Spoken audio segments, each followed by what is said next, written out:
physical altercation I had with another comedian in a comedy club in front of an audience.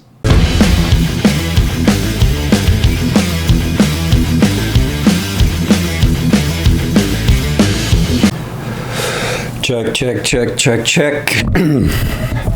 Okay, so one of the interesting things about doing comedy on the road is that you never know what kind of venues you're going to be working. Unless you're famous and you can call your own shots. If you're a road comic, you take whatever work you can get and you're trying to claw your way to the top or just trying to make a living. You can be working, opening for a famous person in front of thousands of people one night, and the next night be working in some bar where you're being heckled to death by a bunch of drunk idiots, and everything in between. So I'm going to give an example of one of the most horrible one-nighters possible, and then also a physical altercation I had with another comedian in a comedy club in front of an audience, just to kind of give you an idea of some of the low points. And then we can talk some other time about some of the bigger shows. But in this particular instance, I was doing a series of shows in Canada, and Canadians have the greatest audiences in the world in the city. In the out in the country, the one-nighters, you just don't know what you're going to get. And I've had some of the most horrible experiences. And the thing is, you make a contract, you work the club in Edmonton, and then you do a series of one-nighters and maybe a couple of corporates, and you're up there for 2 weeks, and it all comes as a package deal. So sometimes you show up at a club, a bar really, that hasn't advertised that there's going to be comedy. The people aren't interested in comedy. You're an annoyance. They're trying to talk. They're trying to play pool. They're trying to watch TV.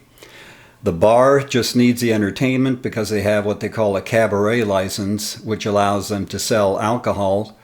And apparently they have to have a certain amount of live entertainment every year to show the government. So cheapest thing they can do is to hire a comedian without an opening act, which is really nice to have an opening act to warm up the crowd, to get the focus on the stage and let people know that there's a show.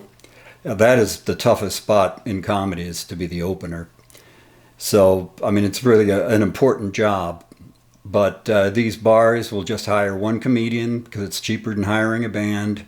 And that way they get their entertainment quota filled for the year, and they get to keep their cabaret license. So you show up, they haven't advertised because that costs money, and they just want you to do an hour, and that's it. Pay you, and you're out of there.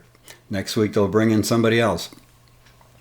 So I'm in this place, and it's just one of those horrible situations. This time I've actually managed to rope in about half the crowd. You kind of learn as you go to do your best stuff right up front, and hopefully gain the respect of these people that didn't know that there was going to be a comedy show, and pull them in that way. And sometimes you can do that and have a decent show. But it's really hard to do it all the time. As a matter of fact, I defy anybody to do it 100% of the time.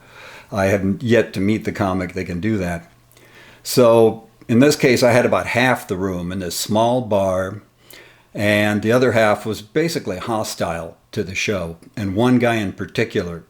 And it was a real scuzzy, scary-looking dude. I mean, the criminal type, crazy criminal type, that was making the nastiest comments, was making threats under his breath that I could hear, and he wouldn't stop. So I finally had to talk to him, because I was trying to keep the show together, and I talked to him like a child, like I do sometimes with hecklers that just won't stop, and explain that, hey, I'm doing a show, and some people are listening, and they want to hear the show, they don't want to hear you. And this guy, when I asked him to be quiet, gets up. And first of all, I was shocked when he got up. Not because he got up.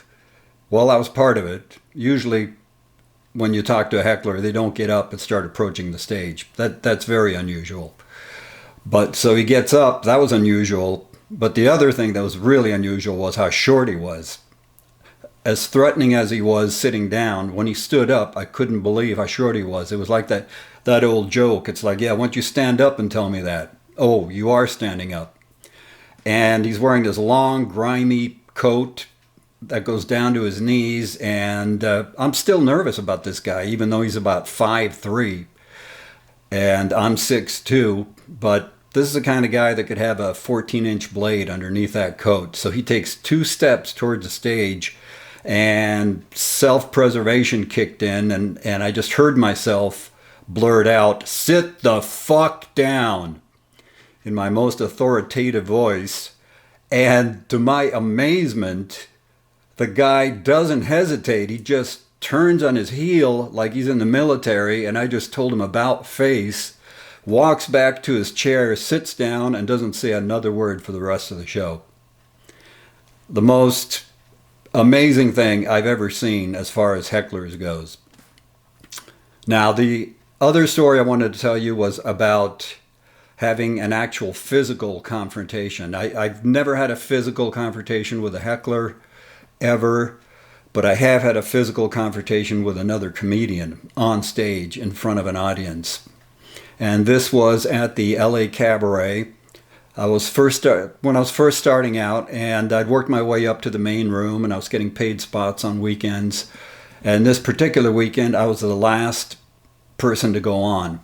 And the host was somebody that was on a TV show that was very popular at the time. This is early 90s. And so it was kind of a bonus for the club to have him come in and host the show. And it's LA, so it's not that unusual. But he had never worked with me before. I'd been hanging out there for about 2 years. I knew everybody. I knew the staff. Everybody knew my act. And as I'm starting my closer, I get the light.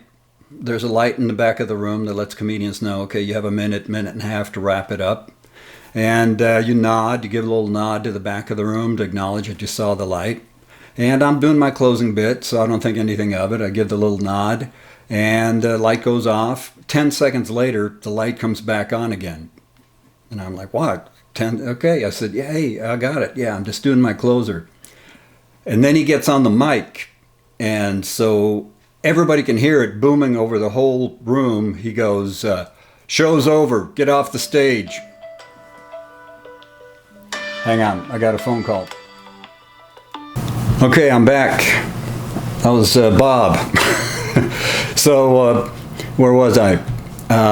Oh yeah, I got the light, and 10 seconds later, the light comes on again, and it's like, oh, I'm finishing up. I'm on my closing bit, and my closer at that time was I had a guitar, and I would do impressions. I would do Johnny Cash. Well, hello, I'm Johnny Cash. And then have people come out and sing with him. Come on, Bob Dylan, come on out and sing one with me. Well, hello, I'm Bob Dylan. I can do as I please. I can sing out of key on national TV. All right, that was back in 1990 maybe. That was my act. Back then, that was my closer. And like I said, everybody knew that was my closer. And still, I had time left after the light. And he comes on and says, show's over. Get off the stage. It's like, what? What do you? Okay, yeah, I'm wrapping up. No problem. Another 10 seconds go by.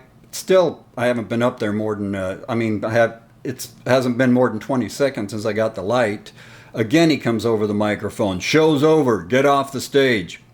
And then he turns my microphone off. And it's like, well, now there's no way I'm getting off the stage. You know, the audience is going, yeah, let him finish. Let him finish.